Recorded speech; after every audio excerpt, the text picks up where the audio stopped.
Au nom du Père et du Fils et du Saint-Esprit. Amen. La paix de Jésus soit dans votre maison, sa paix et sa joie. Alléluia. Nous lisons le Saint-Évangile selon Saint Marc, chapitre 6, versets 1 à 6. J'espère que vous allez bien. Que ta parole, ô Jésus, rentre dans mon esprit, que ma bouche proclame ta parole et que mon cœur l'accueille. Amen. Alléluia. N'est-ce pas le charpentier ? Étant sorti de là, Jésus se dirigea vers son village natal et ses disciples le suivaient. Arrivé le jour du Shabbat, Jésus se mit à l'enseigner dans la synagogue. Et de nombreux auditeurs en étaient stupéfaits. D'où lui vient tout cela, disait-il. Il a reçu une étrange sagesse et ce sont des miracles peu ordinaires qui tombent de ses mains. Ce n'est pourtant que le charpentier, le fils de Marie, c'est un frère de Jacques et Josette, de Judas et de Simon. Et ses sœurs ne sont-elles pas ici chez nous ? Ils butaient donc et ne croyaient pas en lui. Jésus leur dit, le seul endroit où l'on ne reconnaît pas un prophète, c'est dans sa patrie, entre ses parents et dans sa famille. Il ne put faire là aucun miracle, si l'on néglige quelques malades qu'il guérit, et qu'il guérit par une imposition de main, il s'étonnait de leur manque de foi. Que se passe-t-il ? Merci Jésus, le proverbe « Nul n'est prophète en son pays », il vient de là. Oui, beaucoup de prophètes sont bibliques, et celui-là vient de là. Qu'est-ce qui se passe que les gens de sa maison, ne l'ont pas reconnu, alors qu'on vient de lire hier la guérison de la fille de Jaïr.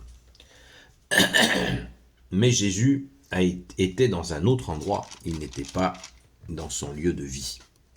Alors on va tout de suite écarter la question des frères et des sœurs de Jésus. Il s'agit bien de, comme je l'ai déjà expliqué 1 million de fois, la mère Sainte Anne, la mère de notre Sainte Mère Marie, a eu 6 maris. Oui, non pas qu'elle aimait changer de mari comme de chemise, mais parce qu'à l'époque, les gens mouraient assez jeunes, pas tous, mais il y avait une mortalité effectivement assez importante, ce qui fait qu'elle a perdu ses premiers maris, et puis ainsi de suite, elle s'est mariée avec d'autres, et elle a eu des enfants avec d'autres hommes.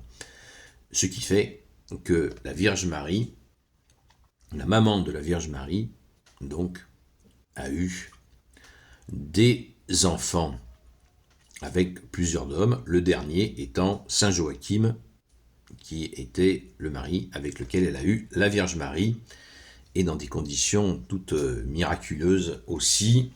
Ce serait intéressant d'approfondir ce sujet-là.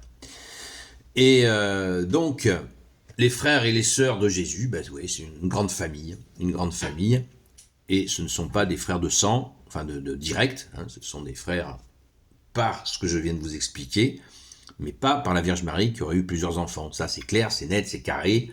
La Vierge Marie a été entièrement préparée par Dieu, le Père, le Fils et le Saint-Esprit pour recevoir le Fils. Elle ne pouvait pas enfanter d'autres enfants, ce n'est pas possible. Elle a été entièrement prévue uniquement pour cela, pour que Dieu se fasse homme. Voilà, il faut bien le comprendre, ce n'est pas un point de vue dogmatique, c'est une réalité, tout simplement, une réalité.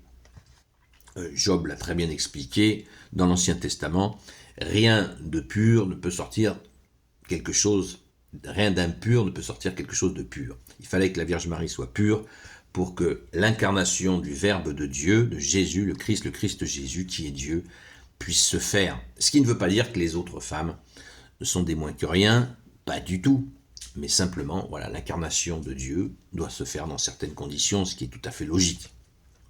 Tout à fait logique, ne prenons pas ça dans un mauvais sens, c'est un sens tout simplement normal d'action de Dieu pour que son Fils puisse être incarné, qui est Dieu lui aussi. Voilà, c'est simple à comprendre, sauf quand on a décidé de ne pas comprendre. Donc, on revient quand même à cette question incroyable. Les gens n'ont pas cru Ah mais attends, celui-là, ils l'ont vu pendant des années, hein. On voit Jésus de ses 12 ans jusqu'à ses 30 ans, on ne sait rien de lui. Donc il a vécu tranquillement à Nazareth, il est né à Bethléem, il a vécu à Nazareth, et il vivait tranquillement avec Saint Joseph, en travaillant de ses mains, à la sueur de son front, comme le dit la Sainte Écriture. Ce fut le choix de Saint Joseph, alors que Saint Joseph était de la lignée de David, il aurait pu tout à fait prétendre à une vie sur des coussins et une vie dorée.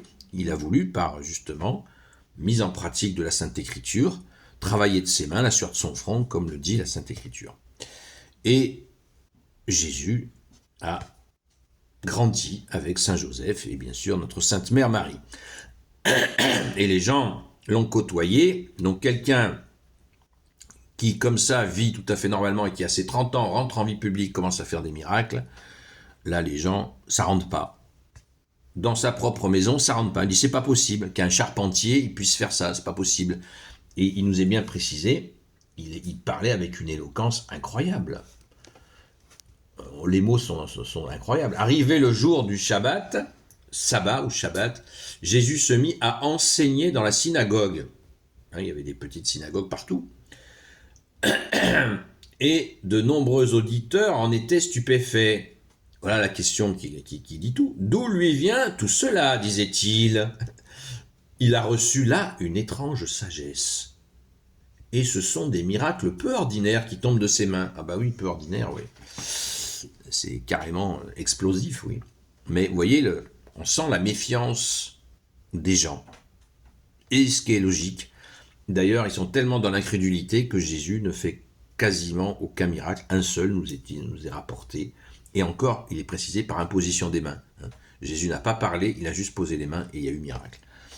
Voilà. Donc, c'est un bon enseignement. Très très bon enseignement que nous recevons là.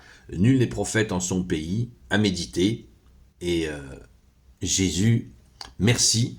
Merci que nous ayons ce récit qui nous montre bien la vérité. Comme je vous l'ai dit hier, si l'évangile était faux, on nous parlerait que de choses éclatantes, magnifiques, et les moments de difficulté ne seraient pas rapportés.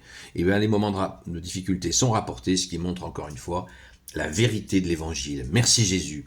Gloire soit au Père et au Fils et au Saint-Esprit, maintenant et toujours et pour l'éternité. Amen. Ô Jésus, toi qui peux tout et qui portes tout, toi le Sauveur, toi l'Emmanuel, je te confie toutes celles et ceux qui regarderont cette vidéo, ainsi que leurs proches, selon ta seule volonté, ô Jésus.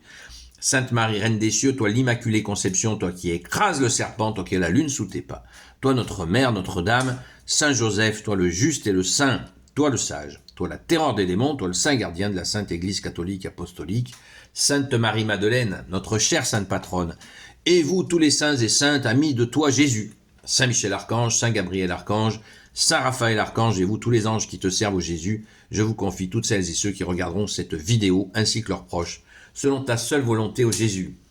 La paix de Jésus soit dans votre maison.